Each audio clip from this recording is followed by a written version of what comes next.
All right, we are back from the break, and there's been a little bit of discussion about what stuff Lafdul was gonna take. You guys want to continue that? Yeah. Would my rope fit in your bag, Lafdul? You're welcome to borrow it. What material type is it? Because I've got a silk rope in my backpack, and It's I a think magic that was rope. pushing the limit. It's a magic rope that you can command to What's it made hop out up of? a How cliff long for you. is? It's just normal hemp. I think that would be too big or too heavy. 'Cause silk's quite small. That's why I was able to get it in a pouch. Right. Well, yeah, it is useful, but No, that's fine. If it won't fit in your pouch, that's fine. I'm purposefully making sure I'm as mobile as I can make myself. Yeah. Well, are any of my rings useful to you? I'm not going to take someone else's ring. You're not? Have you got a phobia of losing rings? Yes.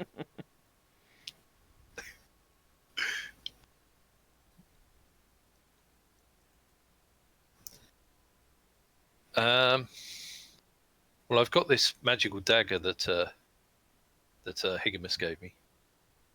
Yeah, I've got 2 magical daggers. Oh, okay. I've got 4 aren't if you count. fancy?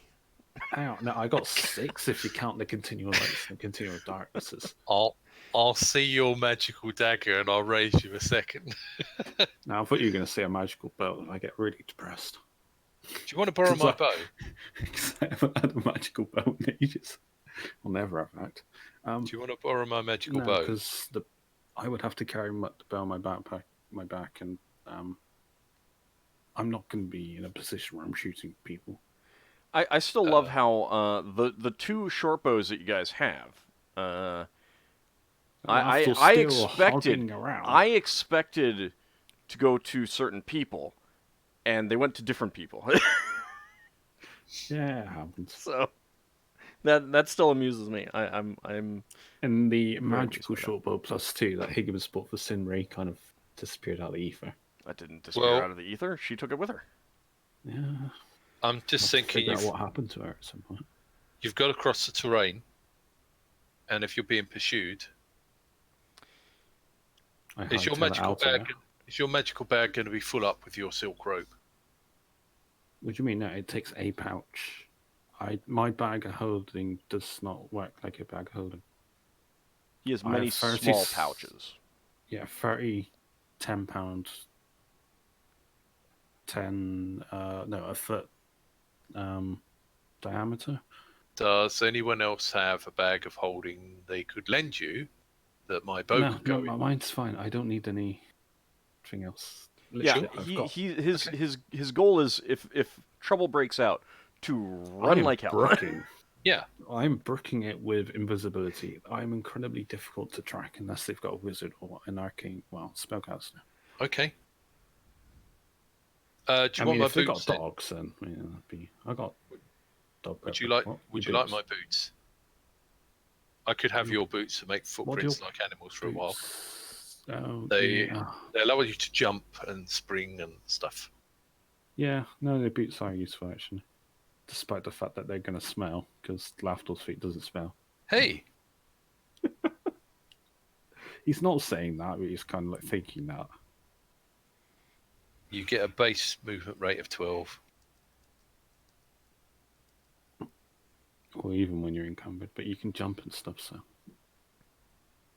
Yeah, you can jump. And you can also spring backwards if you attack someone.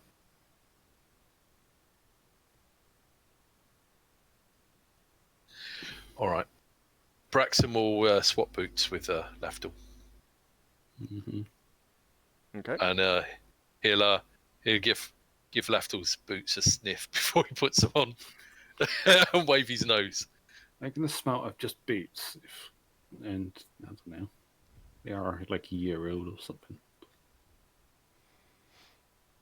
All right, so any other preparations that you guys want to make?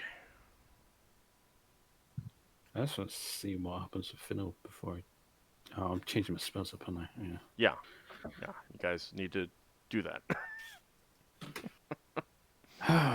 Will inverted ethics help me? Potentially. I mean, you need to talk to some people, right? Yeah. Oh, when we were... Did we actually hit the atmosphere of Nuetari? Could we tell if it's... Oh, you don't want to ring anyway. Never mind. I need to check my spell list.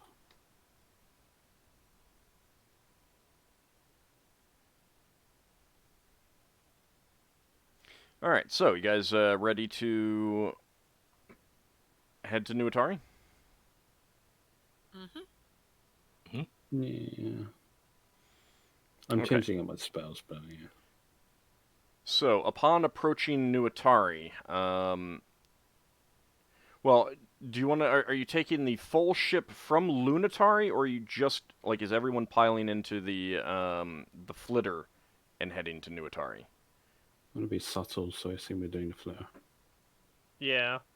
I am taking tongues, so I'm making note of these particular spells. Like I'm taking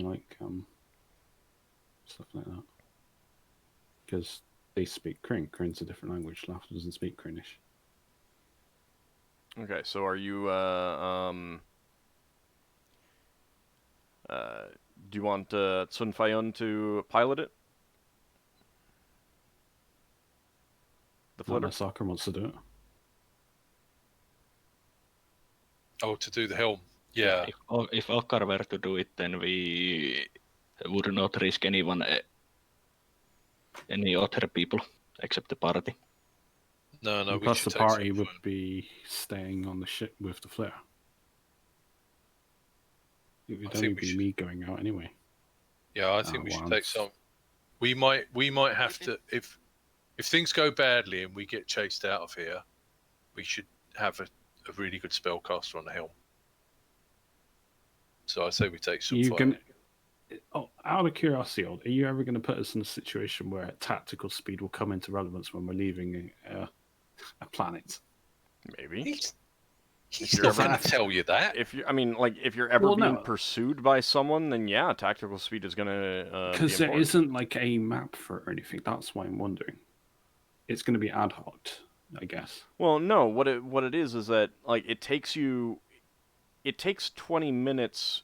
Well, depending on the size of a planet, and this is a so there are rules for this then.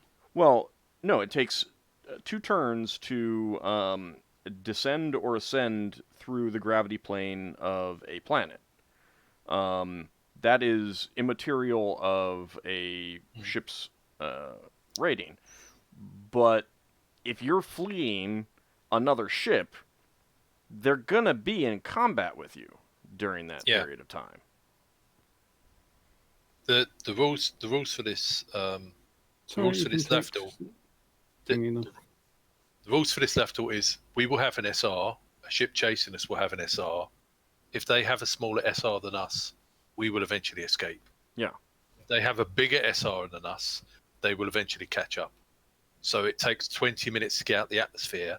That means we have to be in front of them 2 turns for the entire 20 minutes before we can accelerate to spelljamming speed. So if we had 1 point less of SR, we're not going to make it. So we might end up where someone like Lever has to jump on the helm and lose her spells. And we can't do that when we're in the atmosphere without the flitter falling and stuff like that. So it is relevant. But we probably won't have to do that if you're sneaking out. It's only going to be if something goes wrong.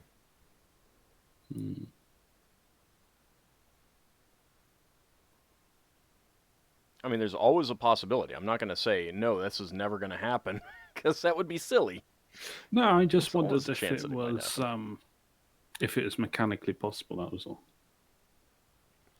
So, the main thing is, like, if you are just straight up fleeing from someone, then I wouldn't bring you over to the tactical map until you're actually out of the atmosphere. Because you're just going straight up, and they're coming up straight up after you. And it would only matter once you're out of the atmosphere and out of the gravity well, you would still be bound to their vessel, because you haven't moved far enough away yet. And then you would either have to turn and fight, or try to flee. And if you wanted to turn and fight while you're in the atmosphere, that's perfectly fine too. You can do that, Yeah. and I'd still bring you over to the tactical map. It's just that while you're fighting them, you're not actively trying to escape the gravity well, so the 2 turns element of that is put on hold. So if you went, 11 rounds trying to escape, and then you're like, screw it, we're fighting. You'd fight, and then once that's all resolved, turn around and another 9 rounds to get out of the gravity well. The other thing, Lafdul, is there might be flying creatures that could attack us on the flitter, like a dragon. I don't know whether there's dragons living on the moon. That's up to Auld. Manticles, griffins. but there's we're weird. on a black moon. If, for argument's sake, black dragons lived on this moon and one came after some us. black dragon armor. Yeah. But if a black dragon chased us, Wouldn't Black Dragon armor be like perfect for stealthing for you, Lafdul? Yeah, that's specifically why I want black dragon armor. if we see a black dragon, we're running away. No, If we'll catches fight the up- Black Dragon. Lafdul's like, catches no, up, my armor's got running it. away. No, I mean, Finnel can also have the armor, so it's the best armor he can have, I think.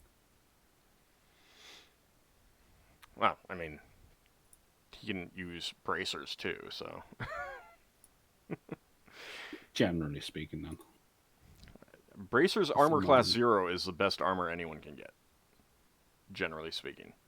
Oh yeah, Other full than plate's only other than armor like 1, isn't it? full plate armor plus 5, I mean, if you're talking about the extremely highly enchanted, that's gonna supersede that. But bracers armor class 0, pretty darn good.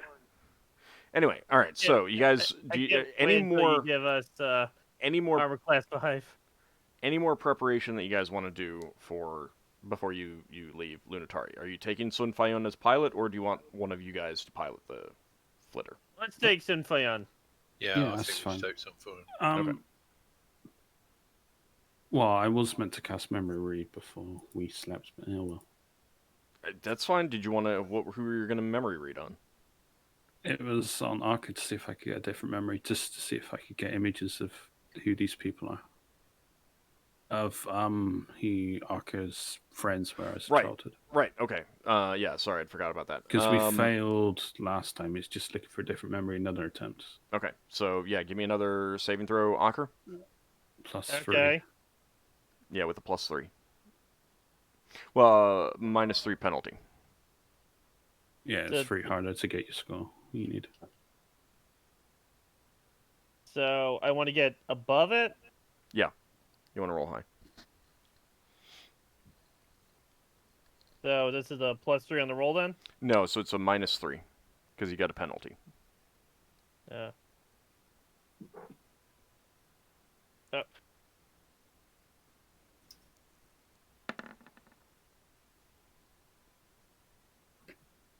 Does that mean I failed? What do you need? Target is 11. All right. So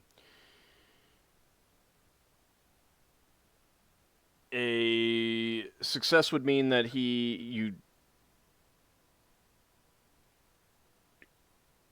Because I got the opposite last time, didn't I? So this, regardless of which way around it is, one was a failure, one was a success last time. Yeah, I don't right, but I don't remember now He rolled what we were really doing. high last time. He did. You sure about that? Reasonably sure. I know it is like a 17 or an 18. Okay. I think with 2 tries, that's even so. I think that'll be fine for giving you the information. So you got some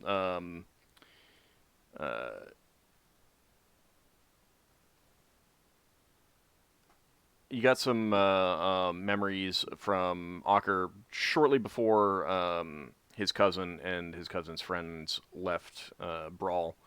So you have in your head, you know, a reasonable understanding of what they looked like a few years back.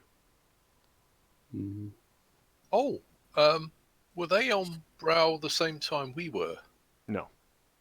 A few years. I mean, it would have been at 14, this point. 15. At this point, you're looking at more like 7-8 years ago. Yeah. Ah, right. That might be before Braxon arrived on Brow.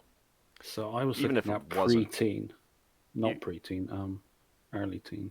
Even if it wasn't Thirties. before you came, you wouldn't have met them, Braxon. Yeah, probably. Okay, so you're taking just the flitter to Nuetari. Correct? I just want to double check this. Yeah. Okay. All right, so you all pile in to the flitter. Beowulf is coming as well. Yeah, hopefully. Okay. All right, so 7 people and 1 large wolf pile in. It is it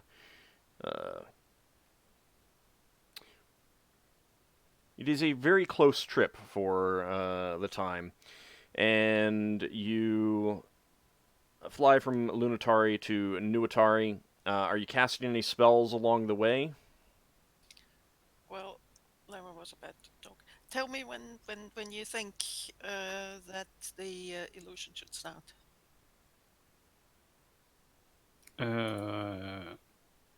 At what point they might be able to see us?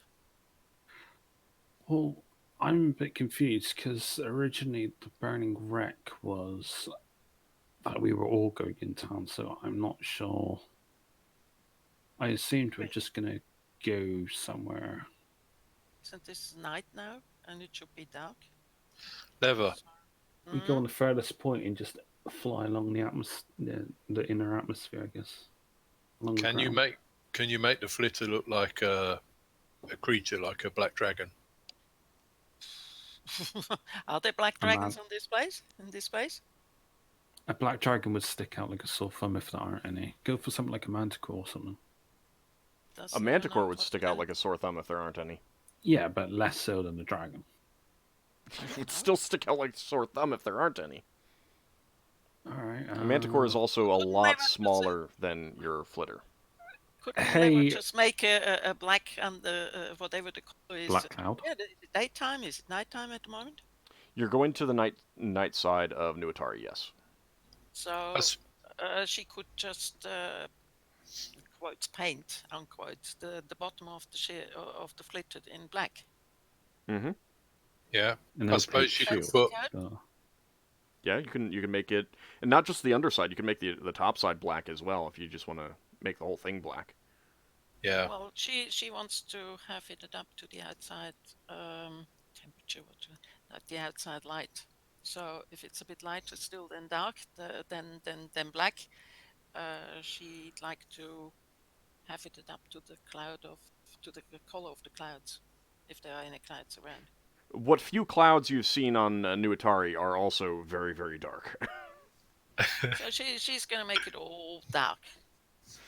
Basically, the As dark god as of it's- Nuitari didn't have a very good palette when he. Did a bad thing. Okay. So, It's like she's I'll gonna have adapt everything in black. right. So real fast. Just like the colors that you're seeing here on these 3 moons. That's kind of the colors that they are. Nuetari is red. It is redder than Mars.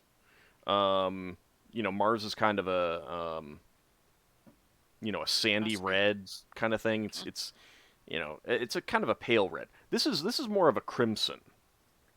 Nuetari is, from a distance, from space, it is black. You see it more based on the fact that it obscures stars, and given how fast you're moving and stuff like that, that's actually pretty easy to spot. And you have the your astrolabe, which clearly indicates where it is. And then Solanari over here is white, like whiter than our moon. Like, our moon is kind of a bright gray. This is white. So they're very starkly shaded. So Leva will try and adjust the color to the surrounding color. If it's black, then it's black. If it's gray, then it's gray. You can't really change it as you go. So, I mean, but if you want to make your ship black, and you could even put like a dome on top of your flitter to make it Yeah. like a black dome too. So, Let's do that. okay. All right. Let's see.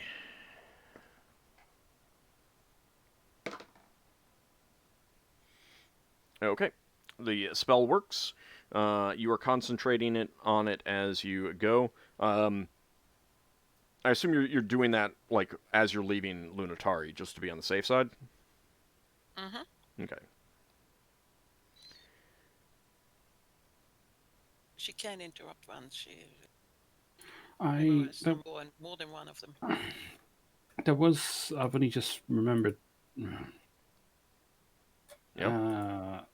Well, I did mention it, but I don't know if Solas or Finnel'ar was particularly paying attention to me. Did either of you take Sacred Guardian? Because Sacred that was Guardian. basically, if I get into danger, you'll get a mental image of what my situation is, regardless of the distance. How common was that spell? It's a common spell, everyone has access to it. Yeah, Okay. but if you didn't already put it down, Yeah. we've already moved on from resting time. Yeah. Alright, well, I've got mine to cast on Finnel'ar. Because obviously he's going around flying around. Okay.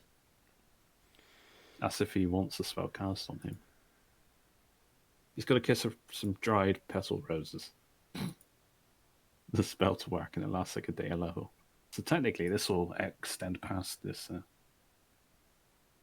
encounter. All right. Oh, Okay. Lafdul, I just get Yeah. What? if you don't have any trouble when you get back, you might want to pick up a couple of samples of this black stuff.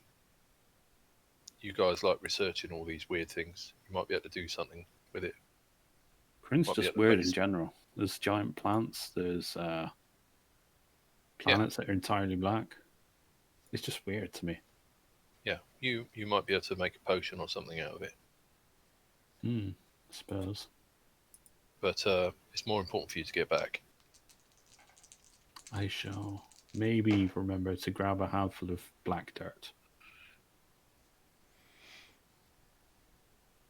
I mean, Okay. you'll have more time to do this than me, so. Yeah, I mean, you Guys on guys, the rest of you guys ship. are you're going to be staying That's with true. the ship, so. That's true. We can take some samples. All right, so you get to Nuetari on the flitter and begin to descend through the atmosphere. The winds are blowing, but it's just a pleasant wind as opposed to anything more. It doesn't delay your descent through the atmosphere.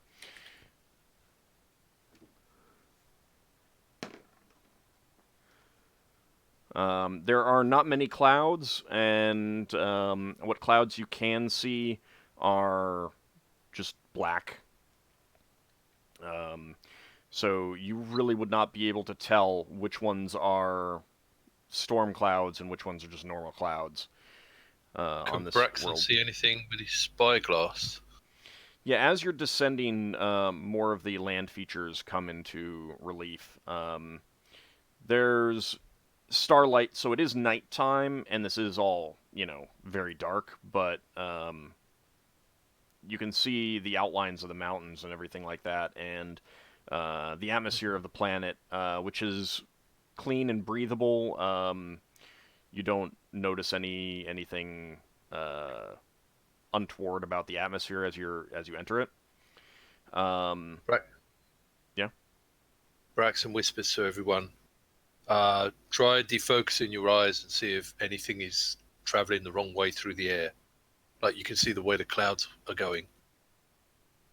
If there's anything like a dragon chasing us, it will move differently to the clouds.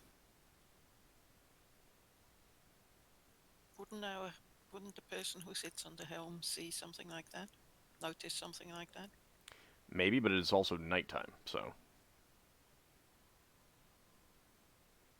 I mean, they see as the ship, but they don't have any better vision than they normally would.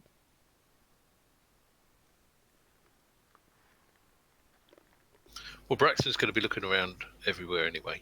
Okay. All right, so you know roughly where the town is that you want Lafdul to go to. Are you? Yeah, I'm not going to look like me. Well, no, but you haven't gotten down there yet anyway, and Finnel'ar hasn't gone off to do his scouting. But, like, where are you looking to put down? Because as you're coming down, you can see the mountains a bit better.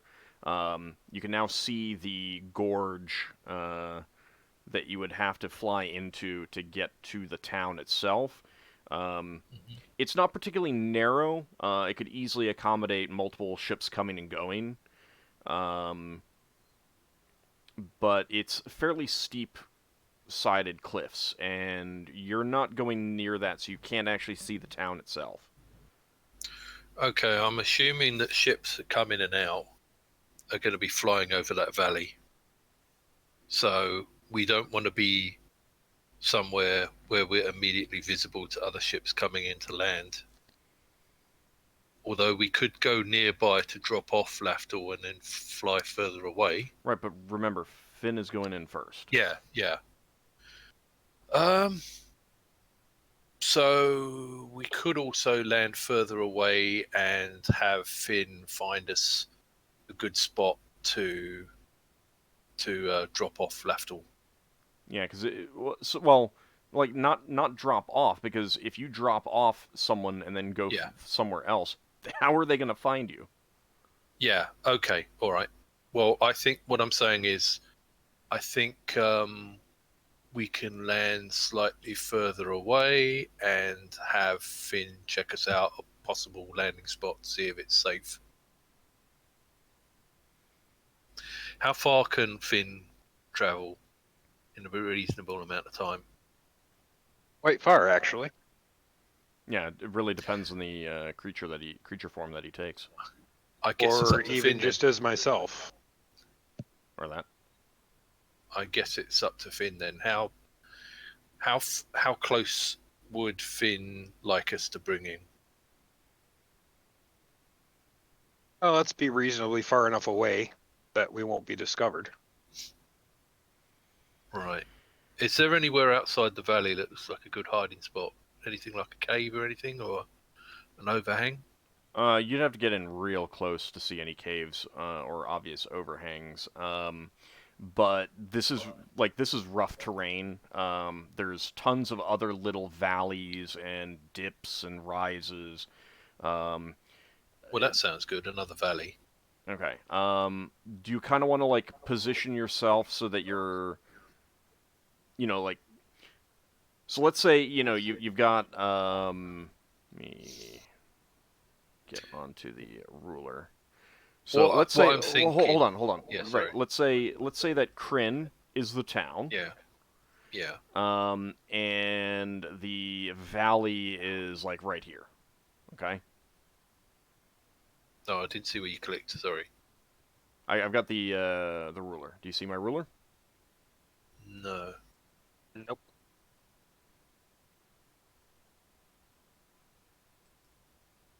We're on the right thing. You see Kryn, right? I see Kryn in the middle of the circle on the right. Yeah. You don't see my ruler? No. Okay. I can pop over to Discord and have a look at your ruler there. It's not on Discord. All right. So Kryn, you see me pinging it, right? Nope. No. Your rule is coming up on Discord, Oh, You right. No, but yeah, it's no, not. sorry, It's sorry. not I was visible I was to on me. the GM in the GM layer, and I thought I looked, but I looked at the wrong thing. All right, now you can see my ruler. Yeah, now I can see it. Yeah. So let's say this is the valley right here. Yeah. Okay, so you could go up to where Nuetari is, roughly. All of these are mountains around here and everything like that. Yeah. And the town is hidden. You could go kind of like on the opposite side, because assuming that ships are coming in this way and then they leave this way, Yeah, they're not that going to be sounds going good. this way. That sounds very good. Okay. Yep. Okay, so you'd probably be at least a mile away. Yep. A mile sounds a reasonable distance for Lafdul to walk through monster-infested terrain. Okay. Hmm. All right. So as you are, so I would also say that means that you're probably like coming in this way. Yeah. You'll Yeah, we circle would. around and come in this way so that you're not flying up above everything. Yeah, because we don't want to cast a shadow. Yeah. Right over where their lookouts are. All right. So you find a good place. There's some scraggly trees. Can we see any creatures as we're coming into land at all? You haven't seen any yet. There's a few insects around, just like little flying insects and stuff like that. Right. You'd probably have to. Once you land, you could like survey around. You haven't seen anything large. Right. And the trees around here, they've got black bark, they've got black leaves. They're where you've put down, they're deciduous, but further up, because you'll have to go up and over to get to the town. They're pine, and again, black bark, black needles, and there's not a whole lot of grass. There's some, but almost everywhere there's very dark green moss. Green moss. Well, Interesting. dark green, like almost black dark green. Yeah. And Right. and once you've put down and kind of gotten your bearings, there's kind of an aroma, a smell, a scent that you believe is coming from the moss because it's like everywhere. It's pleasant, not strong.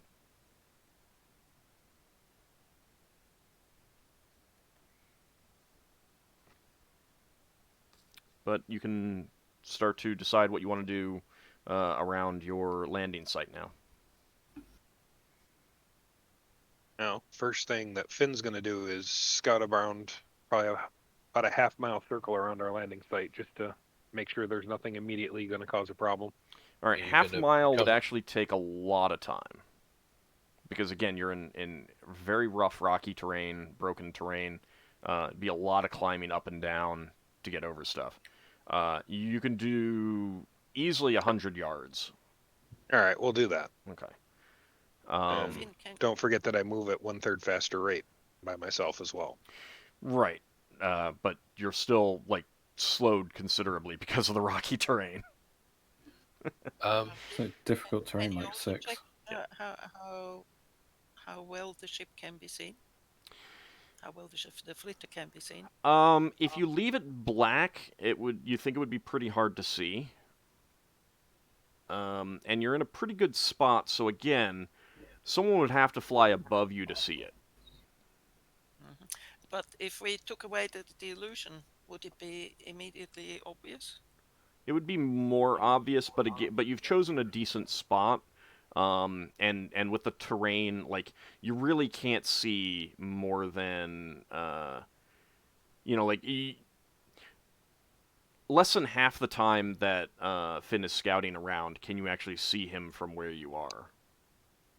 I'm wondering if Because we of the could. rocky terrain. Ship, can you see the flitter? Again, like when he's scouting around, he's scouting on the ground, unless you haven't said that you're changed form or done any other thing to do it for your scouting, correct, Finn? Right, I'm gonna want to get closer and observe before I change. So. Okay. So from the ground, moving that 100 yards away,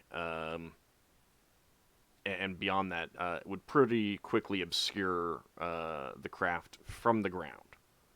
Mm-hmm. From the air would be a different story. Your flitter isn't brightly colored, but it is green. It is shades of green generally. I'm wondering if we can find plants to chop down and throw a few branches over the flitter to... Just grab a load of the Guys. moss. Sorry? Just grab a Moss? load of the moss, because it's all over the place. Will the moss try and grow on the ship? What's our druid say? Or any Well, Druid's do gone. herbalism? Yeah, Can I roll herbalism on that? Finn right now is scouting around, so you don't have to wait for him to get back. There are bushes and there are trees. You could certainly get some branches, but it would probably be a lot of work and a lot of roaming around to collect enough to fully cover your ship. What else are they going to do in the meanwhile? I'm That's just what I saying. mean. It's up to them. As for herbalism, I mean, it really depends on how long the moss would be there. Yeah, it'll start growing on your ship, but moss is also pretty easy to get off in general. Yeah, okay. Hopefully it won't do anything damaging to the ship. Okay, well let's put some moss on there. But I'm also wondering if we can just put some branches over bits, break up the shape of the ship. Yeah, you can do that too. I have a spell that could help at least somewhat. Fireball. No. Actually, I don't have any fireballs memorized at Why? the moment. If the ship doesn't exist, then it's no longer a problem. But basically, what Solas is going to do since there's quite some time to wait for Finnel'ar and Lafdul, he is going to sit on the flitter and basically cast Leomund's Tiny Hut and desire for the sphere to be the same color of the black as the surrounding area.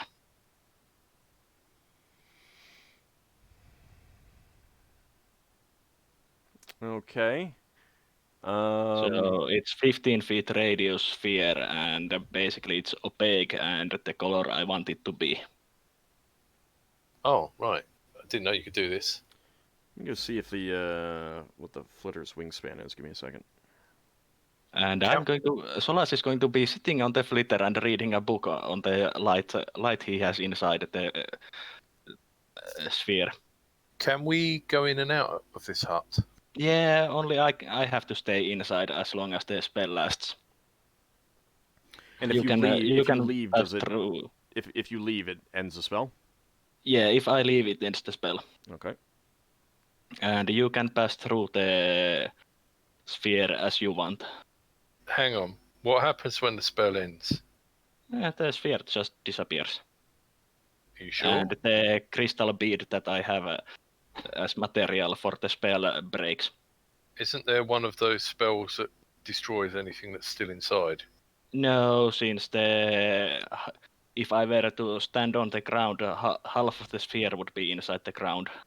No, I know. I think but he's thought... on about Mordekainen's Magnificent Mansion where everything gets expelled. Yeah, this is basically just I create a magical shelter around it that basically everything else can pass through except the strong winds and such.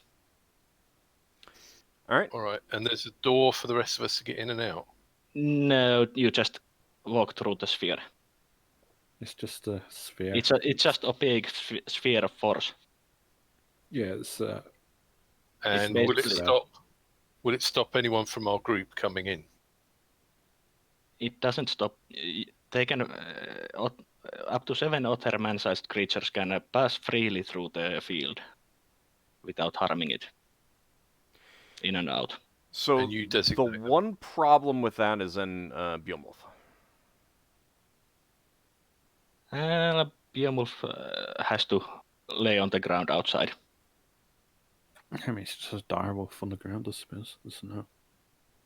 Okay. And yeah, you can. The party members can pass in and out. You said 7. Yeah, up to 7 author. So Okay. caster and 7 authors. Okay, so that does cover everyone, including Sun Fayon. And That means you can't cast a spell unless Ockar agrees to move Bearmorph, which he won't do without going with Bearmorph. I mean, it's 15-foot diameter, and I can basically choose the spot where I cast it. 15 once we feet have landed. diameter or 15-foot radius? Diameter. Okay. All right, so that doesn't fully cover the flitter, but it does get everything but the nose, the tip of the tail, and the a reasonable amount of the ends of the wings, but still, that's less that you would need to cover. Yeah. And it lasts 4 hours plus 1 hour per level, so 11 hours. Okay. So Leva can stop doing her thing. You might want to hold on off until people get some stuff covering the tips. Yeah.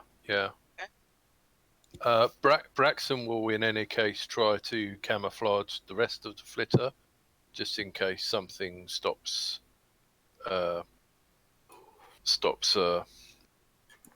Solas from doing his spell. Okay. Would my disguise help? Proficiency help?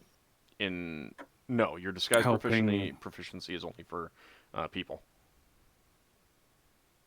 Mm-hmm. I'm pretty sure it's only for people. Unless it says in there that it allows you to disguise objects and things like... I have never looked up this proficiency. Well, you should. I think it's... I remember using it with Sinray, because I think Sinray had it at one point, and we both used it to disguise the flare, but... I don't think you did roll disguise proficiency for that. Maybe you did, but I'm like, go read it up on read up on it right now. Do you know what book it would be in? It's on the player's handbook. Player's handbook. Right. Braxon's gonna lend his spyglass to Ockar while he's going around looking for bits of wood and stuff. Oh yeah, the Leamut's tiny hut, the sphere is also completely see-through from the inside. So we can see outside without them seeing us. Does it say anything about casting spells from inside to outside?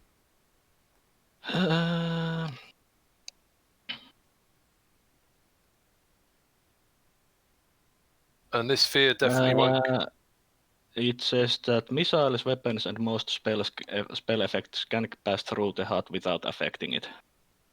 Although occupants cannot be seen from outside the hut. Okay. And this sphere definitely won't cut our flitter in half. No, it doesn't. No, it doesn't damage the terrain. It does not damage the terrain. Yeah, that would be it's basic. That would be a really powerful spell. Yeah. It's just if Braxon has to spend a few weeks whittling the front of a flitter, he won't be happy. It does not damage the flitter. Yeah. Inside of the hut is comfortable 70 Fahrenheit, and it's illuminated by, if caster so wishes, so dimly. Well, here's a question then. Do we get better visibility looking at things from inside than outside? From inside, the force field is transparent, but outside it is opaque, and basically you are sitting on the flitter when you are looking, so you would have some. So someone could look all around. Yeah, so from inside you can still see the where the edge is and stuff like that, but it doesn't interfere with your vision. Yeah. So Braxon's gonna have to go outside with Ockar, because Braxon wants to get some stuff to camouflage our ship. Yeah, you can go in and out. And Ockar's gonna have to stay outside with Behemoth, I would think. Well, he doesn't have to. It just means that Behemoth can't go inside. Poor old Behemoth. It's all on his own. It's up to Ockar how he wants to do it. I mean, like, Again, you can do like it's designed in large part as a portable magical tent. Mm-hmm. So Ockar can go in and out freely. Beowulf can't, but Ockar can go in, get something to eat if you're doing some cooking in there or something like that, and then go out. People can scout around and stuff like that. And rest comfortably. Yeah. I think Beowulf, this is the first time he's been on the planet in a while, and he wants to stretch his legs. Probably. Yeah, he's going to be roaming around the place that you've landed the ship, sniffing around and stuff like that. Possibly hunting a bit. Probably. All right, so while Finn is doing his scouting, is there anything else that anyone wants to do? Solas is reading his books. Yeah, that's fine. I mean, Finn is just scouting. It's not like going to be hours and hours kind of thing. This is more going to be a fairly short amount of time. It's more like, all right, we've just landed. Solas has put up the Leoman's tiny hut. Finn is scouting. Braxon is starting to find some stuff to help camouflage the ship. Leva's keeping the illusion up for now. Anything anyone else wants to do that can fit into that. Oh yeah, this is also a spell that doesn't require concentration. Yeah, no, I know. Because you're supposed to be able to sleep. Yeah. Well, that leaves Ockar and Lafdul. I was looking at a disguise. You're trying to find some stuff for a disguise. No, I was just looking at the description of it. There's actually like a -7 penalty if you try to go for another race, and I assume that applies for like half-elf, because half-elf is another race to an elf. I think that being a half-elf actually would probably give you half the penalty or something like that to That's elf or human. -7. Since half-elves do have some elf features. Yeah. Ockar, do you want to keep lookout? You don't have to. He stepped away. I'm here. I'll keep lookout. Okay. Lafdul, while you're waiting, do you want to get any samples? Oh, you're making the disguise, aren't you? Well, he's reading the proficiency description. It doesn't say anything about disguising places or objects. No. Yeah, so then it It's doesn't. only persons. Yeah, then it doesn't. Okay. Camouflage. So again, like you can just be doing normal camp-related stuff. That's fine. Finn, you have completed your circuit and you come back. First of all, are there any specific questions that you want to ask me as a dungeon master about this area before I give you some more information? General fauna in the area would be nice to know. Okay, well, what I mean is, like, any specific things that you're looking for, any specific things that you're paying attention to, that sort of thing. Just any tracks I find that seem fresh. Okay. Anything that might indicate that there might be a hostile animal nearby. So in your quick scouting, the flora that you're finding around here is not very extensive. There doesn't seem to be a huge variety of things. Like again, there's a sort of conifer up further on the hill. You haven't gotten a good look at those since they're further up outside of where you were looking, but you could see them.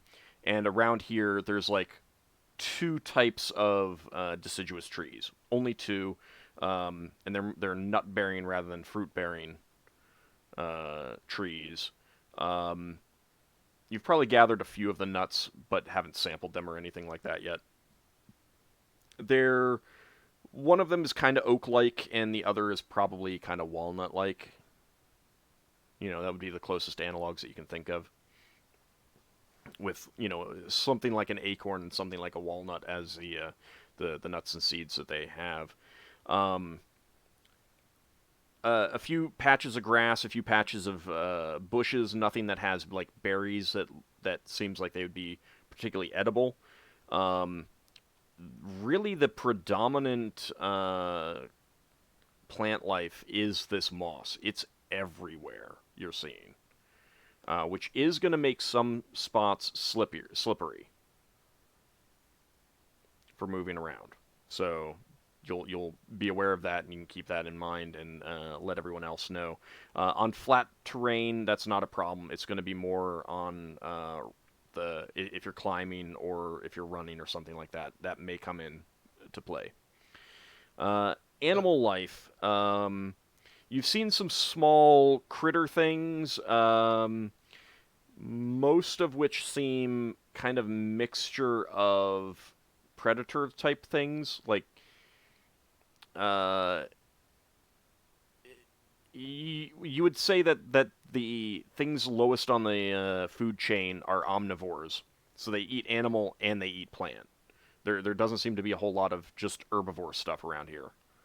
And they're kind of similar to, like ground squirrels that are, omnivores rather than herbivores, as the lowest rung on the totem pole, so to speak. Just mixing those metaphors. Of things that might be larger or more dangerous, you haven't seen a whole lot of signs of big animals, but you have seen some signs of things that you don't think would be considered animals. There's some spots where plant life has clearly been scoured clean.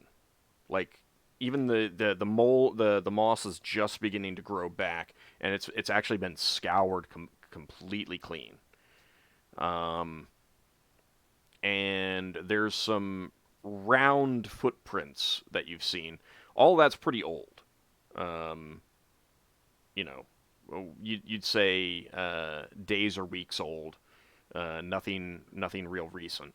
But that's the signs that you've seen right around here of something beyond just animal life. The biggest animals that you've seen are something akin to a fox in size, maybe a coyote in size. Okay. So I'll head back to camp, relay what I've seen. Okay. You have not seen any birds.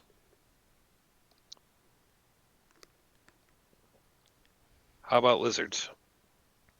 Yeah, some small lizards. Okay.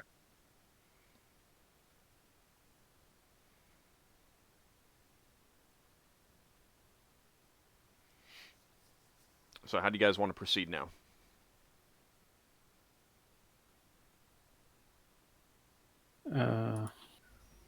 It's up to Lafdul if Lafdul feels safe.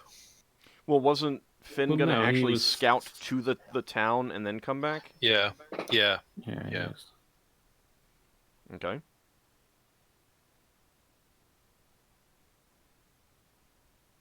And He's typing something at the moment, so in our chat. okay.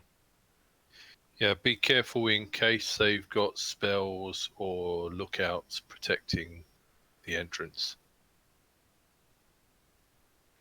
Well, do you guys want to do any has this information that he's discovered prompted any of you guys to have any thoughts on further protections or anything else that you want to do, or any further precautions that you want to do around, your quote-unquote camp spot? Is there anything we can do to... I don't have any spells, put it that way, not for that. I had to reserve them for my own survival. Oh, Finn. Here's a question for you. Did you see an alternative landing spot that might be less visible? Did I? Not really. You think that there's some other spots. You haven't gone super far away. But the other spots that you saw from where you were looked basically 6 of one, half dozen of the other compared to where you found right now, where you are right now. I think we're fine where we are then. Yeah. Okay. How far do you think you can get before you're not visible to us anymore? Not far. Yeah. Again, this is rough terrain, and given the fact that you've tried to hide, you've put your flitter down in a spot to try to hide it, that also limits your view outside beyond your spot as well. Okay, then. What do you think? And this comes down to you as well, Ockar. What do you think of Ockar taking to the air to keep an eye on you, or is that not necessary? I think that would attract more attention. Yeah, Okay, there'd be there a was guy no in a flying birds. wolf. True. All right, so that makes you our ace in the hole then.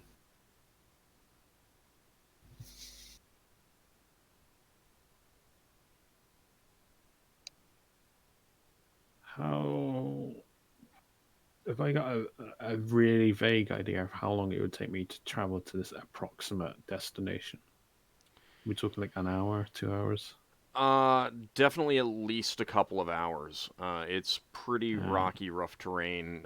You'd be doing a lot of what amounts to mountain climbing, up and down. Well, I'm going in my leather. I'm not getting in my chain, so that'll Yeah, that's fine. help. I mean, you're a thief. You got climb walls. It wouldn't give you too much trouble. The moss might cause some problems, but wasn't Finn gonna actually like go to the town in animal form or Yeah. something first? Because he hasn't He done that yet. was I just going to fly, but I think the lack of birds has put a spanner in the works. And I don't Well, think he's traveling there as a lizard. He could still fly invisibly if he was willing to do that, and if he wanted to do that. He can only transform once per day, though, so to that one animal. Once per type. Yeah. So he could fly there, turn into a lizard, but he couldn't transform back. He'd have to walk back. Well, can he fly there and fly back? No, because Well, there's... if he doesn't transform, he could do that. But there's no bird, so he'd stand out like a sore thumb. Not if he was invisible. Oh, well, yeah. That was the whole point why invisibility came up in the plan. No, that's fine. How long does the invisibility last?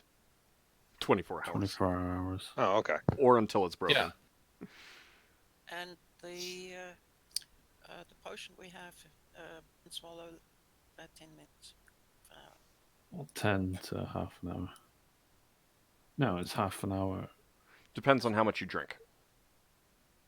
I'm pretty sure it's a minimum of half an hour, up to more. At least I can't remember. It's been a while since I ever drank them. It's been a while. It's a problem when you have a granted power. You don't rely on consumables. I've got like 4 potions of invisibility. So I mean, Well, what you could do what you can do is you can give him a potion. He can keep it on him. He'd have to transform back into human, but that could be an emergency thing, and he can give it back to you if he doesn't use it. And then you can cast invisibility on him, and with the assumption that he doesn't break the invisibility. Do you want that? Yeah, that'll work. Okay. I have. There's not that much left. I have 6 Let golds me. taken. 4 of 8. I can give him one because I have multiple actual full potions. You can just keep it permanently. So I can first make you invisible via spell. And Oh, why don't we have Lafdul give me the potion first before you make it hard for him to see my hand? Yeah. Oh, Yeah, that's I will give him one of the ones I purchased over his shop. So Okay. I Alright. have and it's a total of 2 full 8 out of 8 on invisibilities. that. I have a total. Well, Leva has a total of 2 invisibilities. I mean, I'm all to be perfectly honest. If it's a kind of a thing of we want to do these things before you leave, the order doesn't matter.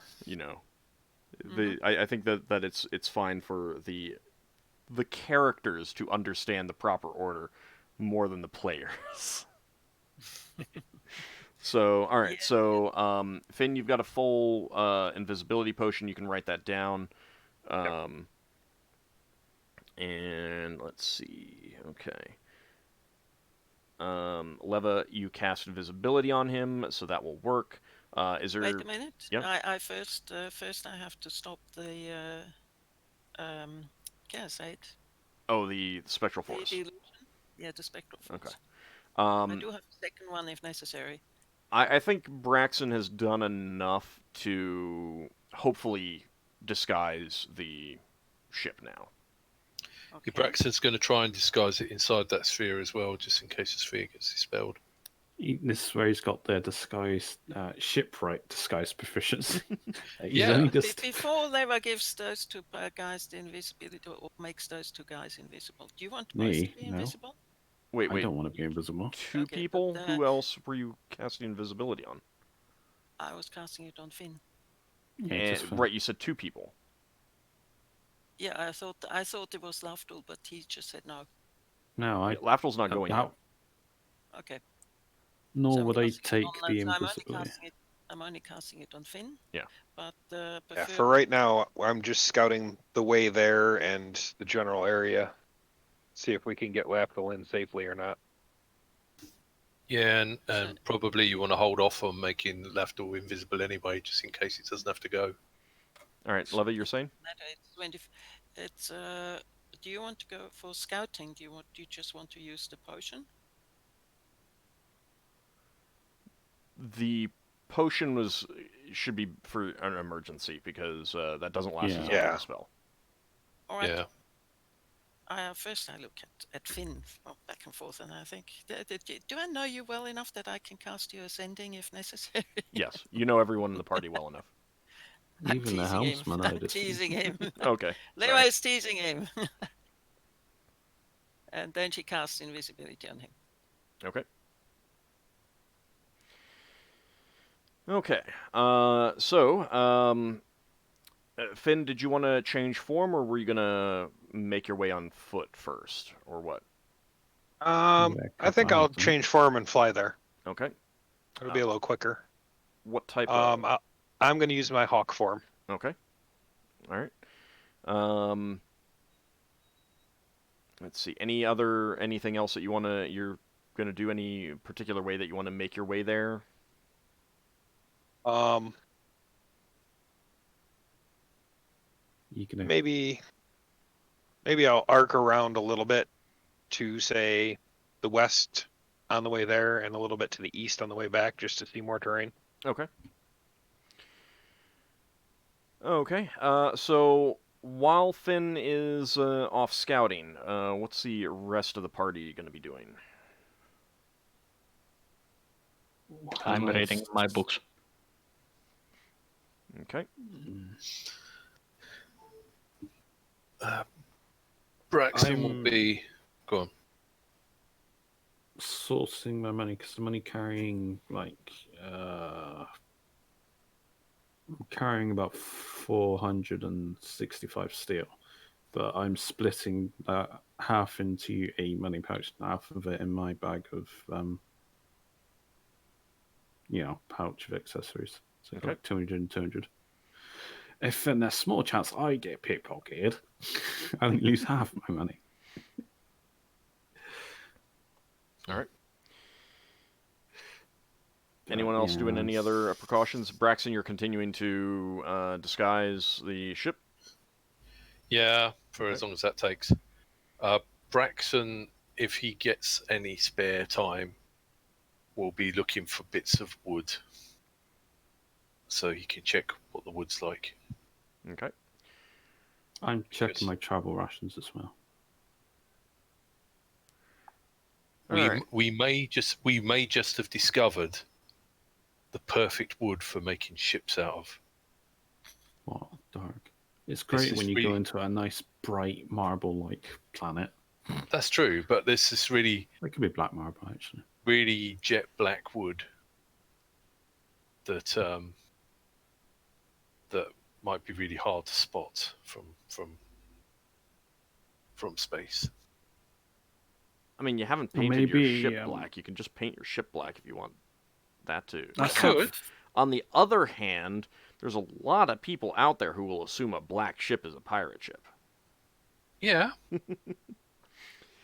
So Finn, You get a closer look at the conifers flying along kind of like the ridge, and they're kind of stunty pine trees of some sort. Again with the black bark and black needles and everything like that. As you're flying along, you do see a creature of some sort. It's nothing like what you've seen before. It's kind of a dark grayish color. Its hide looks leathery, but also peeling. Like it's in the process of molting. It has 3 stumpy legs and 3 stumpy limbs and a very oddly formed head. And like its mouth is just kind of an orifice, and it has 2 sunken spots for eyes. And it seems to just be sitting on some a rock with some wood nearby, and it's just sitting there.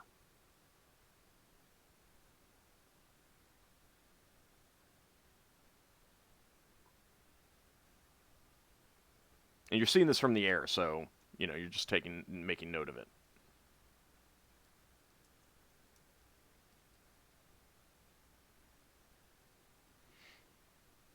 Are you going to do anything, or are you just going to continue flying?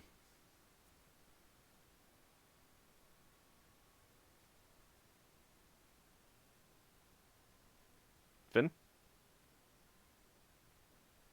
I forgot I was muted. Ah, okay.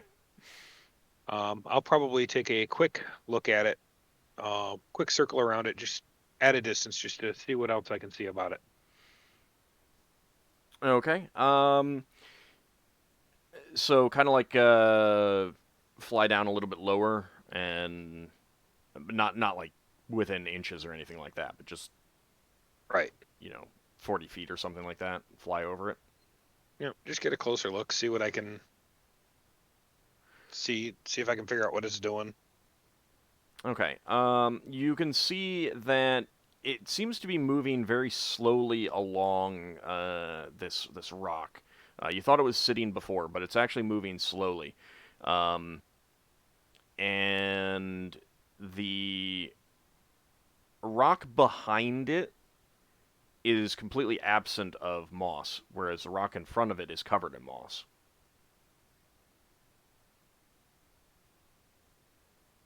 So it's eating the moss. Seems like it might be it.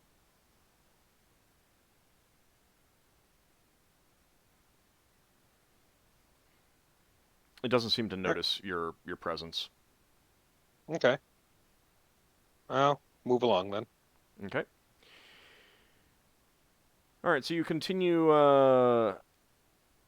flying. Were you going to go down into the gorge? Fly down into the gorge to make your way to the town? Yeah. Okay. Might as well get a look at the whole view, or Okay. the whole path. There's definitely a rather slow-moving river down there that ends in a small lake. And you can see that on the shore of this lake is a town. Given that it is currently nighttime, there are lanterns out, but this town is nestled under a cliff, and this cliff comes up and over with a big overhang, almost kind of like a gaping mouth of some big creature, as if it was eating this this town. Obviously, it is not. It just looks that way. But the town is kind of ramshackle for the most part, but there is a well-built building of some sort at the farthest end of the town, away from the docks. And there's a couple ships there as well. and some spots for dry docks for repairing ships. What you see right now is a damselfly and a galleon are what's currently in port. You're not going close enough from your scouting right now to get a read on the names. Okay. You can see figures moving around the town. You recognize humans or human-like creatures, like elves, half-elves, that sort of thing. Minotaurs, and what you think are probably hobgoblins.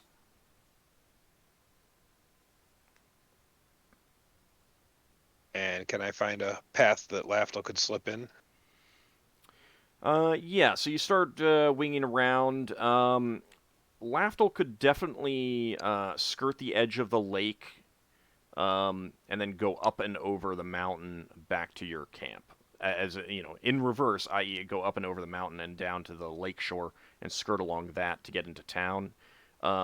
He could come in from the rougher terrain too, but that would also, it's pretty rough terrain.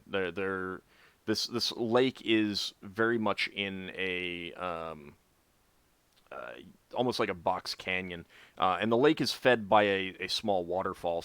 You'd guess some spring in the mountains is what's feeding this this lake, and then the river that comes off of it. Okay. So it looks like we got a way to get him in and out. So Fox Canyon, what is this? Red versus blue?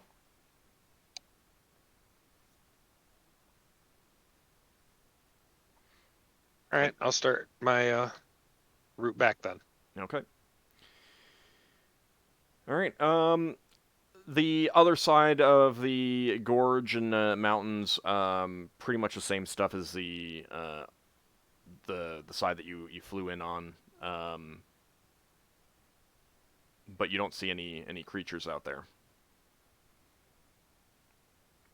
Okay. So I'll go back and relay all I've seen. Okay. That creature that you saw was not on the route that Lafdul would take. So it's not like on directly in the path that he would be likely to take.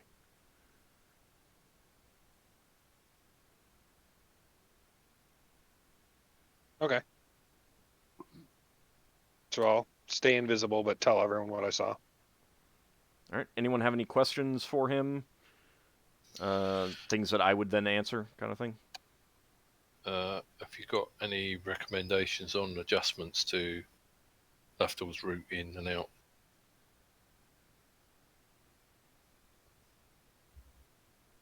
Probably the only thing to avoid is that one creature. Are there any dangerous ways of going over? Like, is there anywhere that looks like there might be a hill that a landslide might happen on, or anything like that?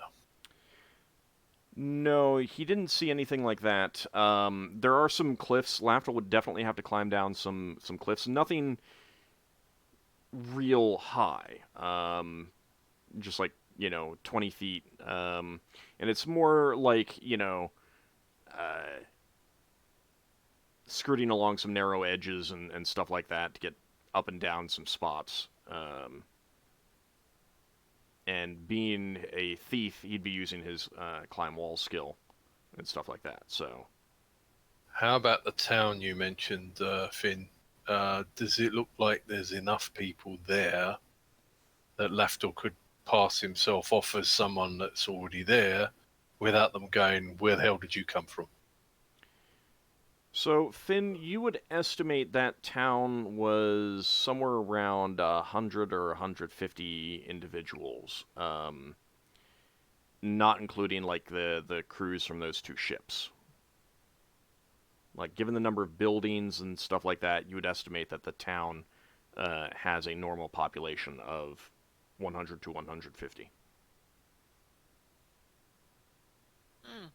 Finn, Have you had any inklings that anyone saw you? Like, could anyone see through your ability? Finn didn't I notice think anything. anyone saw me. Yeah, Finn didn't notice anything like that. Okay. And since he didn't say that he was going in real close for any looks, I assumed that he was staying far enough away that his wing beats wouldn't have been hurt. Mm-hmm. Yeah, that sounds logical.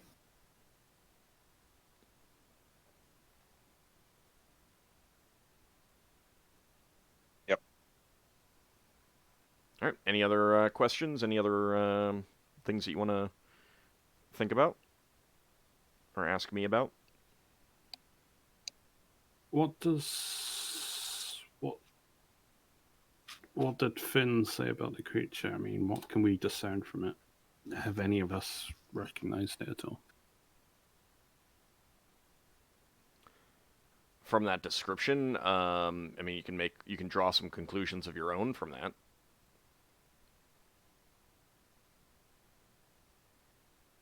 I mean, out of character, I think I know what it is, but Yes, I It know. sounds- You messaged me. yeah, but I don't think Lafdul knows so. Well,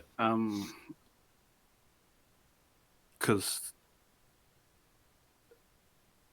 well, I don't know how to word this.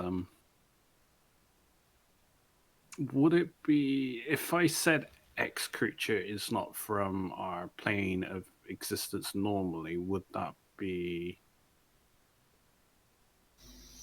Trying to think. So those creatures that you mentioned, they're very rare in space, but they do have ships. Hmm. So I mean, you can draw that conclusion as your character if you want, and state that out openly. we have seen a few creatures, haven't we? Have we come across anything like this before? I don't know that Lafdul knows what they are, though. That's what I'm trying to play into. I don't think Finn has encountered these before. Since he's the one that saw them, I cannot then say that anyone else has or has not seen them. Right. Lafdul, you did PM me, and I did just say that if you want your character to make that conclusion, I'm okay with that. You can say it out loud. What? I think I... Well, I can say that I think I know what it is, but I don't know that... No, I'm telling you. You PM'd me what you think it is. Yeah, and I think I'm it's saying Zorn. you can, so you can say that in character. Yeah, I think it's a Zorn. Has anyone heard of these creatures? Why would I say that if I know what it's called? So, Zorn do have ships. They're very rare. Dwarves hate them. They hate dwarves. They fly around in spherical ships that dwarves like to take and turn into citadels. Ah. They're very rare. Yeah. I don't think you would realize that they're extraplanar, though. No, I'm just wondering, do we know why the dwarves hate them? Not precisely, no. Just that, like, again, like you'd probably draw the conclusion that what they live dwarves in. like? No, you'd probably draw the conclusion that they live in similar types of terrain and asteroid ships, and therefore there's competition. I think that's what your characters would draw the conclusion from.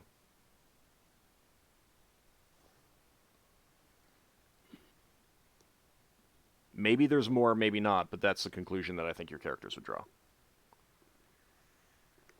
So I guess I'm going to do a bit of a long hike over mossy terrain where I can potentially slip. Ugh, fun. Crampons wouldn't help much, would they? They would help, yes. Alright, I'm carrying them, but I'm not equipped them until I start climbing down a mountain or something, because they would impede normal movement. I'm guessing that So they would basically be able to cut through the moss and grip on the stone beneath it. Yeah, that was the but- idea, because this moss is going to be rather slippery. The thing is that there isn't like quote unquote normal terrain. This is all rocky, rough terrain. You're already up in the mountains here. So going up and over is still going to be dangerous compared to the other side. How does Braxon's footwear that I'm using, does it help with terrain movement specifically, difficult terrain? Because I move at full 12. It gives you a base movement rate of 12 regardless of your encumbrance. That's basically all so it nothing does. to do with terrain. No. It can still be modified by terrain. right. It Okay. allows you to jump and spring pretty easily, which can help, but it's not going to offer any real protection against slipping. Like any direct special protection against slipping. Do some experimentation with my crampons on and jump around to see how well I can land without falling over. They help you land. Basically, like the crampons would just give you a plus to any checks that I made you make for slipping. They're not going to really affect your movement otherwise. I mean, I've only got 2. If I'm going to be jumping around, I'm assuming they're going to get blunted after a while. They might, but you're probably not going to do a whole lot of jumping in general unless you think it's like, I could, rather than climbing up this, low cliff, I could just jump up there kind of thing. Mm-hmm. Oh, well, I just have to... Also, it might help on that 20-foot cliff you've got to jump down. Well, yeah. It might, yeah. Certainly, it would probably help on the way back up. Actually, I could loan you that ring that Solas gave me. It's got Featherfall stored in it. Mm-hmm. How long does it take me to outer self to have something with glide? You'd have to be falling a really long way because I think it's a full round. Alright. For 100 feet around or something? It only takes a few seconds to fall 100 feet. Got a question for you, Ald. Mm-hmm. If Braxon uses his magical boots to jump down something, does that stop him from taking damage? As opposed to falling off of it. I don't think that there is an actual jump down option for it specifically. You're not gravity immune. Yeah, because that's more about gravity. I Jumping was down...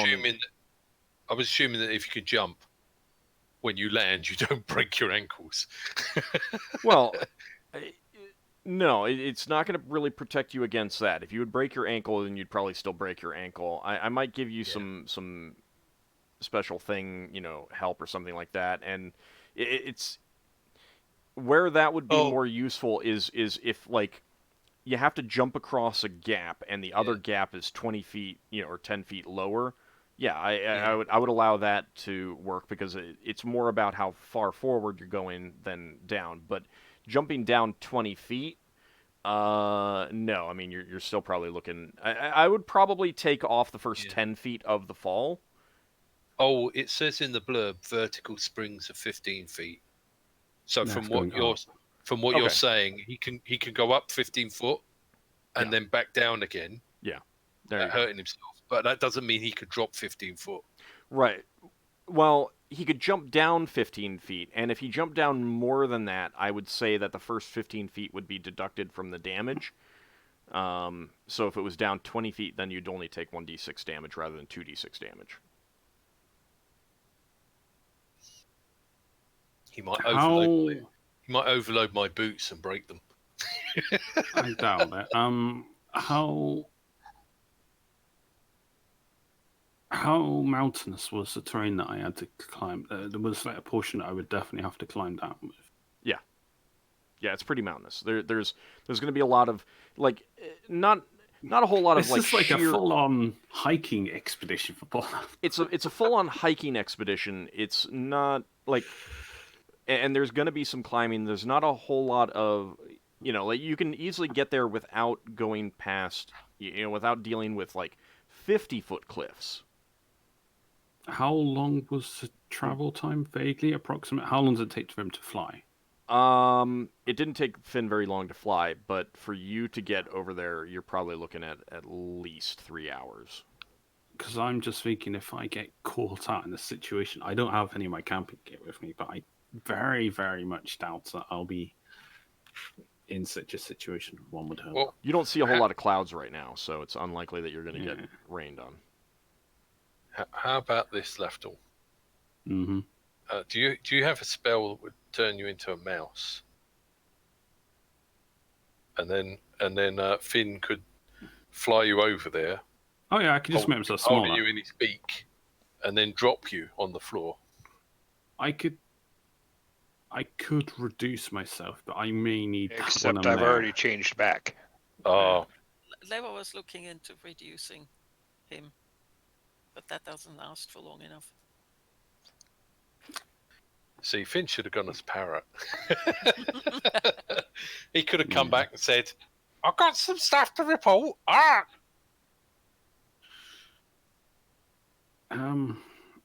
That actually brings up a question, Old. Mm-hmm. Ascending to a shapeshifter. It's still me. It's still it's still the person. And that's the key. Yeah. Unless he's polymorph other, then after a while he may not be Lafdul anymore. Yeah, that might be a situation. And spells like non-detection might block it. I'd have to think about that, but in general, a voluntary change of shape for oneself is not going to block that, in my opinion. All right, so Lafdul, any other changes that you want to do? Anything that you want to do, or are you ready to go? I might borrow that Ring of Feather for. I mean, there is the potential for me falling down a cliff. Well, so again, like the worst case scenario, that. How far would I? Well, I don't know. I'm not there. Right. Well, so Finn has looked at the likely routes, and it's not like it's not like there's a narrow trail that you would go. It's a pretty wide swath of ground that you could take to get over there, and in Finn's view, there's ample ways up and down. That some are narrow and stuff like that, but the worst case scenario in a fall would be 30 feet. Oh, I can tumble. And you can tumble, and that would help. Yeah, well, I got a grappling hook and a rope as well. That might help. Yeah. Obviously, I've not taken my bow and arrow, so I don't have my grappling arrows. I will take. Well, I've only got like 10 pitons if I need them. Yeah. Well, so again, like the climbing is the kind of thing that you could pretty easily do without needing to resort to, climbing harnesses, ropes, that sort of thing. Ample handholds. It's rocky terrain. It's just that, in certain places, if you slipped, you might tumble down 30 feet. It would hurt. Probably wouldn't kill you unless you do a lot of that. Yeah, I got regeneration anyway, so... That too. Lafdul didn't come back tonight. So, Alright, now, yeah... Lafdul comes back, bruised, but he's like, yeah, I broke my leg 4 times, but it healed up. I got better. Yeah, I mean, this may come into effect, but I'm carrying 3 short swords. They do have metal sheaths. You might want to leave one of those behind at least, because where are you putting all 3 of them if you're not bringing a backpack? Well, yeah, all right, I'll carry 2 of them. It would look quite strange, you carrying 3 sword swords on your belt. Yeah, well, I usually put one in my backpack, but yeah. I've got my buckler in my pouch, because it can fit in the pouch. Yeah, I've got my 2 short swords. I got the +2 short swords, and I've got the hobgoblin short sword, the one that causes fear. Okay. It also makes me move last around sometimes. All right, yeah, I think I'm good to go, I guess. Okay. There's not much else I can really do. Are you Yeah, going I should be to wait to I cast should it be. to make yourself invisible, or are you going to do it right away? I cast it if I need to cast it. So you're going to hold off on it. Yeah. Okay. I'm casting Blast Watchfulness on myself. Okay. All right. So, sorry. Just verifying you don't want Leva to make you invisible. No, you can make me invisible. I just have to break it when I get there. Or I could sneak in and break it when I'm already inside. But yeah. As you wish. I mean, No. It's up to you, Lafdul. It's your decision. I'll take up the invisibility. Yeah. Okay. Anything. Okay. There's no reason for me to not take it, to be honest. I mean, I'm always happy to roll for wild searches. No. Wow. Yes, wouldn't that be fun? No wild search. You're invisible. Oh, yeah. That's where you get the sending wild surge, then that target is petrified or something. Wait, would that work with us sending? I'd have to see exactly what it says. Oh, that would be hilarious. Remote petrification. Yeah. No, I guess. Just wait, you fall in love with the nearest creature. You'd fall in love with this thing you call a zone. Lafdul hopes that he doesn't meet this zone. He really doesn't. All right. So one last thing that I suppose I should mention is that Oh, I will cast idea before I go. Okay. As much as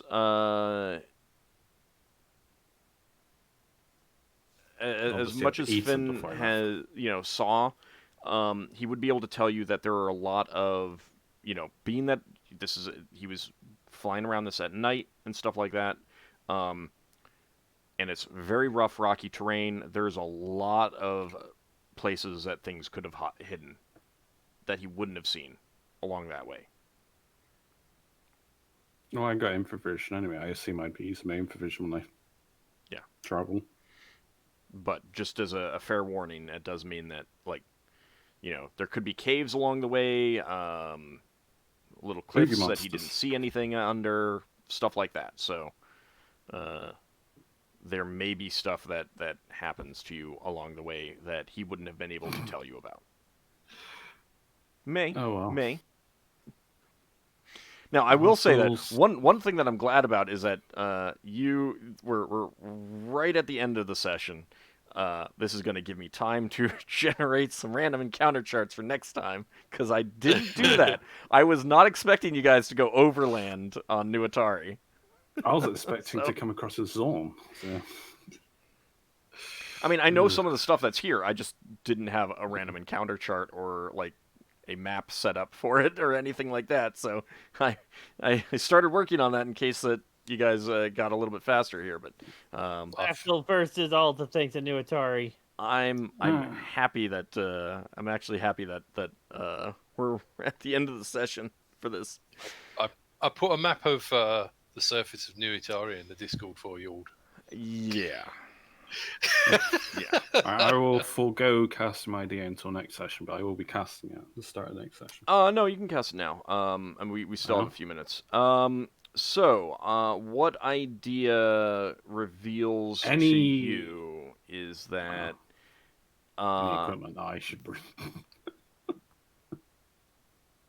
The description that Finn gave you, it initially made you think of Zorn. Oh, really? But now it seems to be tugging at something else in your memory. And that's the idea. We've probably fought these before. Well, it's If you not did, like- it was before Finn was with you, so because he has Yeah. not seen them before. It's not the. Well, does Lafdul know about subspecies or others? Of? Does Lafdul know the Zarin? No, probably not. Alright. We have fought some unusual creatures.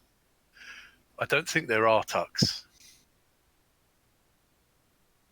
But they do seem like something that's not normal. It didn't seem to be holding any equipment from No, Finn didn't see it holding anything. what What Finn did- said. But then he might not have seen it wearing a belt or something. I mean, it was pretty dark. What was the description that Finn gave me? What? Obviously, the eyes and mouth. Did he get a look at what its body looked like? It was gray. It looked like it was covered in a leathery hide that appeared to be Okay. peeling.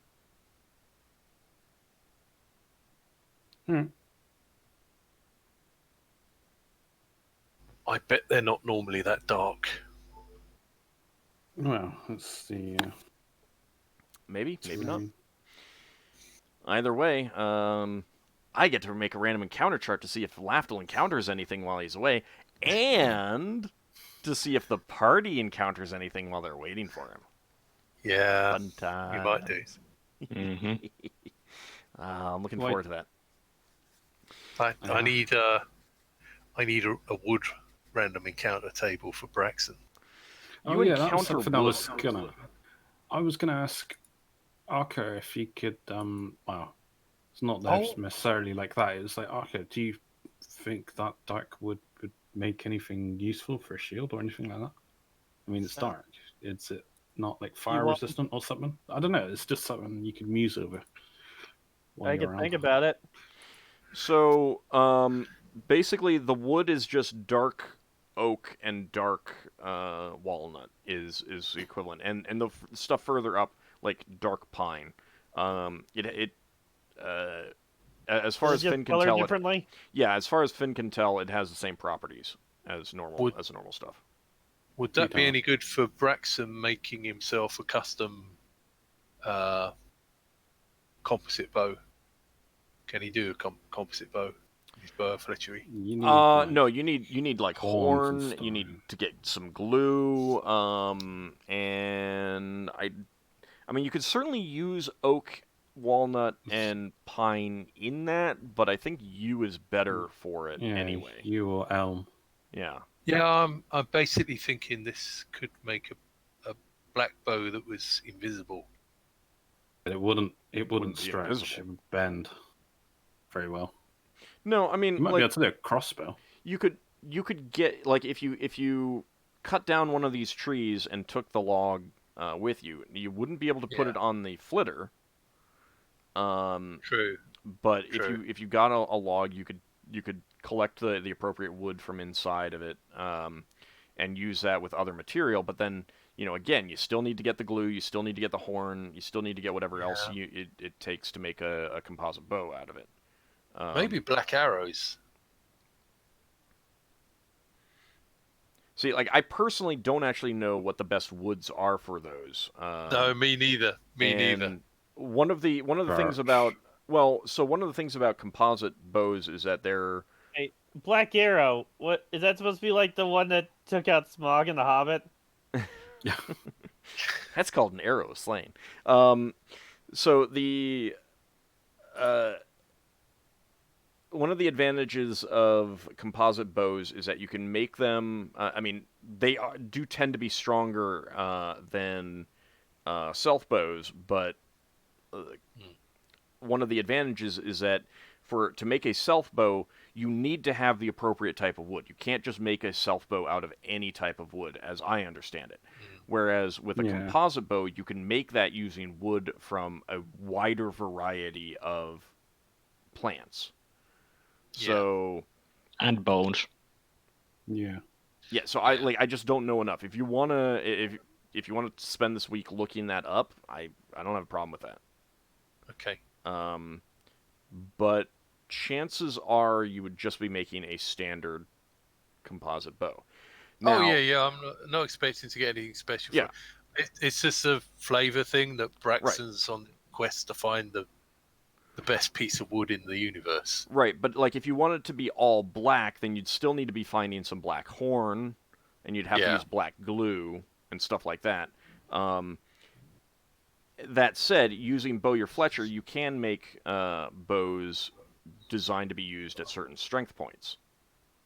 Bowyer Fletcher, he can do crossbows as well, can't he? There isn't a... Not sure about that. I'm not sure about that. He can definitely do. Oh. He can definitely do quarrels, bolts. I think you might need engineering as well to make a crossbow. Yeah. If it says you can do it, if it clearly says you can make a crossbow in the description, then yeah, that's fine. I just usually don't. metal parts. I haven't read that. But crossbows are very, very different. Yeah. So No, I'm just thinking this is something that might distract Braxon. So he might get eaten by a monster while he's going, oh, look at this branch. It's the perfect shape. well, I mean, again, it's basically a black oak. There's black walnut, and the acorn type things and the walnut type things. Those are also black. So Oh, we can take acorns and we can grow our own black trees. you could also use them to make. You can also eat them. Yeah, assuming they're not poisonous. Well, you need to leach the tannins out of the acorns, but acorns are edible. After leaching the Tannins? Very tannins good out. tasting. What are tannins? Tannins are it's a chemical in oak, and it's one of the primary ingredients in tanning. Hence the term tannin. But they're very acrid, and I believe in large quantities they are poisonous. So you tend to have to leach that out before you can turn acorns into actual food. But you could definitely use acorn. Acorns are a food crop in some places, in some cultures. So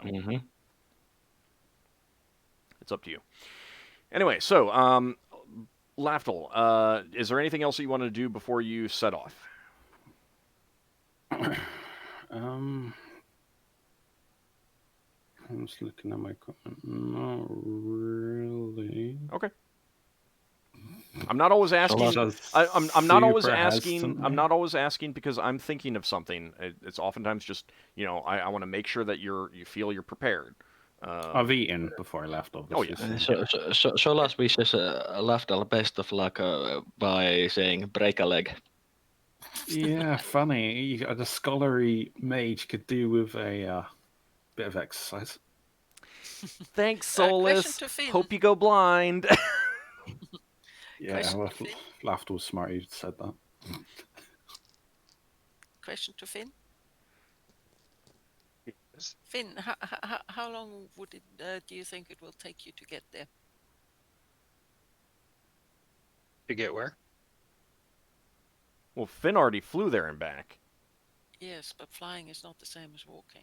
Right. Same time as Lafdul, a couple hours, isn't it? So Lafdul, Lafdul is expecting about a 3-hour trek. Back and forth. One way. Return? That's One just way. one Want to way. get Yeah, there? that's just one way. Okay, that's. How long are you guys staying here? Actually, that's a good point. How long can I spend over there, so to speak? I'd assumed that they were staying until you got back, but I Yeah, would have 'cause thought. Don't you have durations on your spells that you've got currently active? I would have thought that we would have a time fixed for us to wait, and then Lever would try to contact you to see what was going on, and you would say, "I haven't found stuff out. Please wait an extra day," or "I've been captured. I'm in this hut, tied up. Come and get me," or whatever, Yeah. and we would take it from there. Well, Leva was also going to. She has 2 sending spells, and she has two.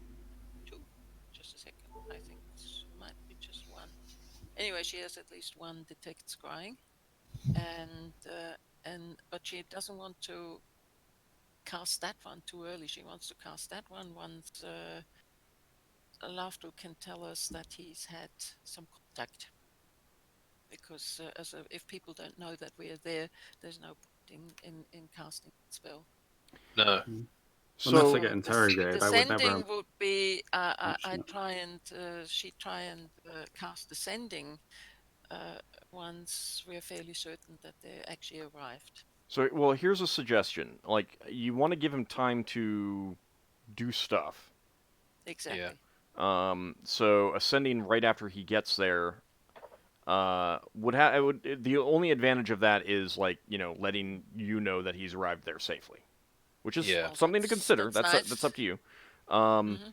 If you wanted to wait, like, you could also wait 7 hours and then cast it, and then that would be enough time for him to get there and get back, meaning that if he's not back in 7 hours, he's probably still there or on his way back, and you could then do the sending to get some information.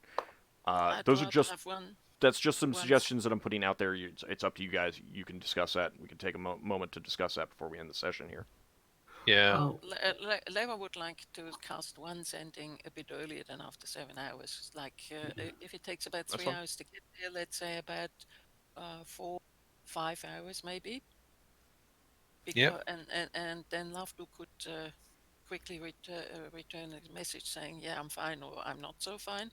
But if he has made contact with someone and the people there are in contact with mages, then there could be a detect scry, then there could be scrying going on, and then I could detect the scrying. Well, I think when Lafdul gets there, then and only then he's going to decide whether he's coming straight out or whether he can stick around and find stuff out. Mm-hmm. For example, if he gets there and he decides he wants to check out the 2 ships that are there, he might have to wait till people go to sleep. Mm-hmm. So that's something to do with when to send the sending. No, but that would mean that Lafdul would be able to say to you what he's planning to do and when to contact him again. Yes. So he might say, I'm gonna stay overnight and try and get into this shed. Contact me tomorrow morning or something like that. That's too long. Don't forget, it's 25 word or less. So I'm fine. Yes. Well, so I mean, it's up to you. I would make a note for yourself on what you're thinking about time-wise, so that you're not. We don't go through this again next time. Mm-hmm. Yeah. Just say that for next session, I want to cast this at X number of hours, and then at X number of hours again, kind of thing, or whatever you're thinking. Yeah. Okay. Don't forget that if we're here long enough, we can relearn spells too. Yeah. Yeah. If you can get 2 of those a day, then you might be wanting to do them 12 hours apart or something. I mean, you've been here for a few hours already, because you set up all your stuff. I'll say 3 hours now. It took Finn that long to get up, fly around, because he didn't just fly straight there and back. He flew in a bit of a circuit. Yeah. And then to relay that information, and then for Lafdul to take his extra preparations. So we'll say 3 hours so far. Keep that in mind as well, Solas, for your Leoman's tiny hut. Yeah, I have another one prepared also. Okay. And yeah, if you don't, then I still have a spectral force one. Okay. So with that, we'll go ahead and call it a session. And let's see, XP wise, I think that is going to be 87,000 for each? No, 87,000 Not quite. for Finn. Not Because quite. then I 87,000 could for level. Beowulf gets 87,000. Unfortunately, he has no levels, so that doesn't help him. He is now a level 1. He did a lot of hunting, apparently. He has presented Ockar with more omnivorous ground squirrels than Ockar knows what to do with at this point. That on. was Well, one we thing I have was to meant eat to dinner ask. at some point. If Beowulf leveled up, would he not want a better paladin? And he'd say, "I'm sorry, I got to trade you in for a better paladin." Sounds like No. sounds like fighting words. I was like around level 4 when I got him. Was it 5? Or level 5 when I got him. Now level 9. That'd be another like 4 levels before he even thinks about that. All right. Right. Would he really want to trade his pet away? I think we're stopping Ald from ending his stream. Have you said that Lafdul's taken up? Because I was going to ask about animal summoning. What animals there were nearby that I could summon via the scroll? So again, Finn has Finn would have. Yeah, Finn has told you about some of the things that he either spotted or identified from their spot, their things. The things that you're looking at, I'll say, there's ground squirrels that are omnivorous. They would be able to bite. I can have 16 ground squirrels. Fox type creatures and coyote type creatures. Are these all black? Yes. Very interesting. It would, like, any albinos would get eaten really fast. Probably by their siblings. Yeah. Alright, so that is going to be,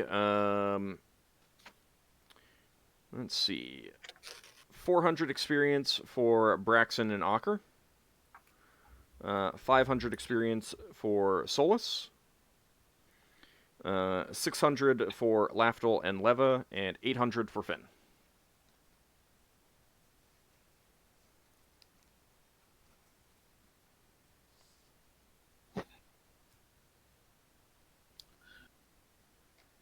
Oh, have I leveled up? I doubt it. I never level up, but I mean, I kind of suspect that you guys all of you would need a pretty big fight at this point to level up. yeah, it's almost like we need to Not fight. me. Almost like we need Getting to fight close. a big evil space pirate to level up. Oh, It's almost like I need Clever. about. It's almost like I Oh, need no. about 18,000 to level up. I regret It's saying almost that. like I was I going to need to give me a put, solo like- count. Every space pirate crew in all of Kryn to level up. So Lafdul, what you're saying is that you do want No. me to sick a black dragon on you on the way. Yes. Over. Got it. Whatever's worth 20,000. Oh, what? That's okay. That's actually Because obviously 10 for both classes. So. that might be a little bit. You know, if Of a Lafdul stretch. had gone in invisible, he could have just picked every lock in town for the XP. So it could handle a black dragon. Yeah, It's kind Lafdul, of your armor stone. class is great, right? No, Right? my leather, it's not. Oh, My okay. class is it's not. It's a fair point. You know- you're dead then. Sorry. My prediction is that Lafdul's next holy symbol will be black. And it'll say souvenir of nuetari on the bottom. All right, so when we come back next time, Lafdul will get eaten by a black dragon. I mean, Lafdul will begin his trek over to the pirate smuggler's port of Black Hills. And Lafdul the rest of the solo party the will be dragon. sitting around waiting to get eaten by a black dragon themselves. I mean, sitting around waiting for him to return. I will kill the dragon. But I won't be able to do anything with the dragon because I don't have the proficiencies. It would just be a carcass, and I will go into. You could ask it nicely whether it brings you back. Whether it will bring you back.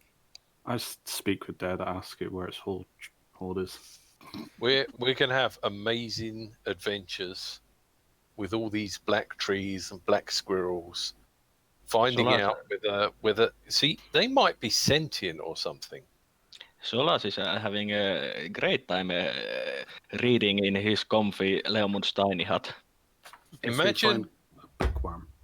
imagine if all of these squirrels on this planet can cast spells or something. Sounds fun. Yeah, you just don't know yet. You're quite we fanciful. got- Highly improbable. So anyway, I want to thank you guys for playing. Thanks everyone out there for watching. We will return next week. See you then, everyone. Thanks for the game. See you Thank you later, again. people.